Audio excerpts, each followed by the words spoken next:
Assalamu alaikum. So last time we were looking at how to place the Hamza at the end of the word and how it is written.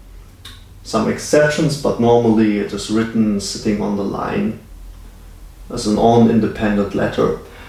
The question is, what other kind of complications could occur?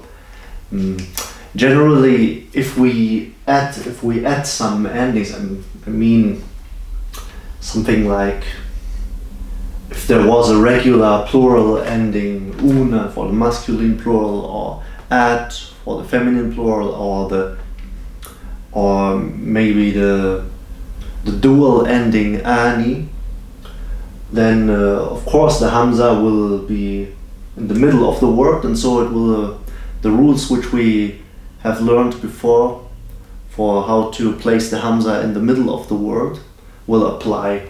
Then it will not be a Hamza of the end of the word anymore. But let's look at a case in which could be a little bit interesting, because it's not really certain. It's in which the Hamza still stays at the end of the word, but although it's not written at the end of the word. So we'll just take these examples here. Look at the other side.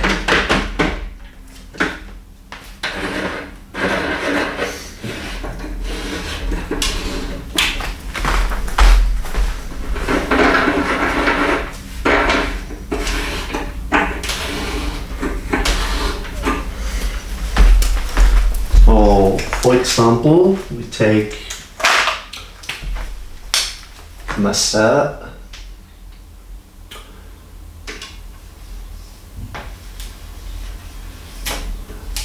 Now the question is, what if you want to add the indeterminate accusative ending of the triptone declension an, which is in many cases written with this aleph. You know, masa'an, an evening in the accusative case, the indeterminate accusative case. Here it's simple, we'll just not write this aleph. If a word ends with a Hamza sitting on the line and before comes a long R, and we add the indeterminate accusative ending an,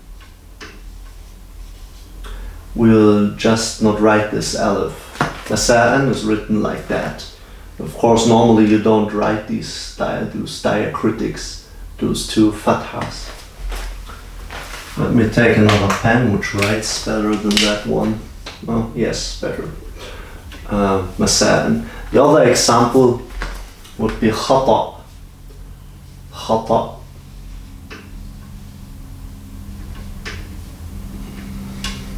Here it's the same. If we add the two fatha, we'll not write this aleph here. We'll just place the two fathas on the last letter, which is the Hamza here, sitting on the aleph. So this topic is finished. Now let's make it a little more interesting. For example, if we take bari, if you remember, bari, innocent, هو كان بريئا, he was innocent. Now it must come in the indeterminate accusative bari'an. What will happen here? This is finished. Bari'an will become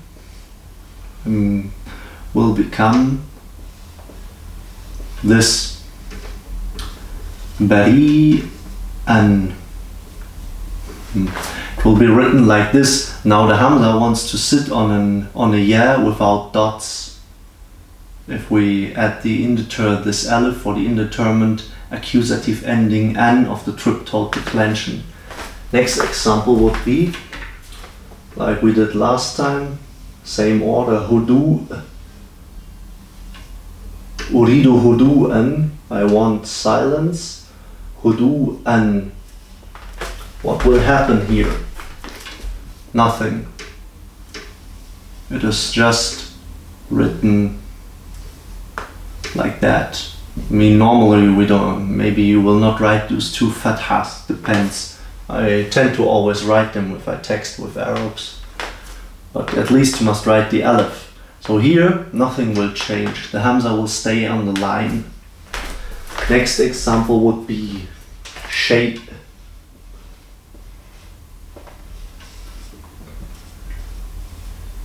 Shay. لا أريد شيئا. I don't want anything. شيئا. Now. Shay.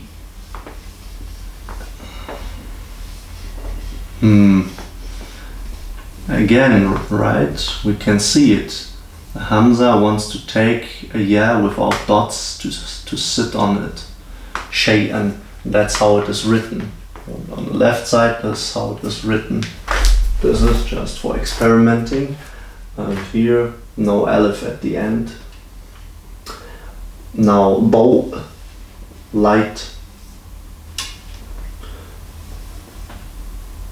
Bow'an.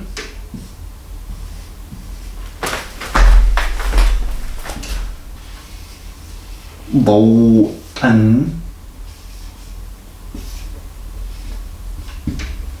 The Hamza will stay on the line. Can you already guess what's the rule? I think not really. Next example would be, what was it again? Shay, bow, juz, piece. أريد جزءا. أعطيني جزءا. Give me a piece. أعطيني جزءا من هذا. جزءا. جزءا and again nothing will change. جزء. خزءا. جزءا. جزءا. أريد جزءا. أريد جزءا من هذا الطعام. I want a piece of this food, of this dish. جزءا. The Hamza will stay on the line. Last example was dif', warmth, right? Now dif'an becomes or is written like this. Now you can see it doesn't make any sense anymore, because maybe here at the example of bari'an and shay'an you thought that the Hamza must be written on a ya without dots, because before comes a ya or an e sound, something like that. But here it cannot be the case. Dif. I mean, what is dif? Dif. Dif-an. What is that? There's no e sound, e vowel surrounding the Hamza. So why is it written like this? Well, the rule is actually very, very simple. It has nothing to do, if the Hamza comes at the end of the word, sitting on the line, and this aleph for the indeterminate accusative ending an of the triptych declension follows, for the logic of the Hamza, or how to place it, this aleph doesn't belong to the word anymore. So of course the last letter of the word is factually this aleph, but the Hamza is still considered as a Hamza of the end of the end of the word, so it doesn't matter this aleph at the end. The reason why in some cases the Hamza takes this ya without dots to sit on it is just because the letter before the Hamza is of the kind of letters that can be connected to the next letter. That's the simple and stupid reason. It has nothing to do with the vowels surrounding the Hamza. That's all. I mean, ya, like in bari or shay, can be connected to the next letter. While waw, like in hudu or juz, cannot be connected. So the Hamza will stay on the line. It will not take this ya without dots. And in the case of dif, what is with fa? Fa can be connected to the next letter. So the Hamza wants to take this ya without dots to sit on it. I think in Arabic it's even not called a yad, it has another exotic name, nabira or nabira or something like that. But it's not really important, just for you to know how to write these things, how to write the words correctly and why they are written like that. So the rule is simple. This, if the letter can be connected with the next letter, the following letter, then the Hamza will take this ya without dots to sit on it if this indeterminate accusative ending of the triptone declension an is added at the end. Or better said, if it comes with this aleph. Let's see, I mean... Well, maybe there's another little rule apart from that. Maybe if we say something like أنت على خطأ, another topic, أنت على خطأ, which means you are wrong. أنت على خطأ. A little rule, which is not really that important, but I've seen that sometimes here, because of the genitive, the indeterminate genitive ending in, this, in, the Hamza wants to sit under the aleph at the end of the word. It's basically like the Hamza at the beginning of the word, like here sitting on an aleph, and if E sound follows, it wants to sit under the aleph, like we have seen in the last lessons. So the same thing can happen here, but I think it's not really important. Even if they would write it above the aleph, what does it matter?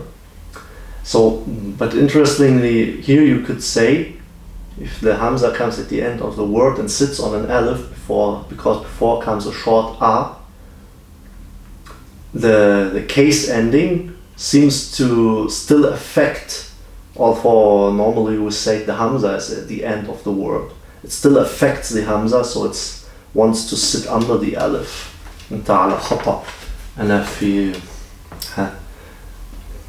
الملجأ. Other examples, whatever. Well, I think that's enough for today. مع السلامة.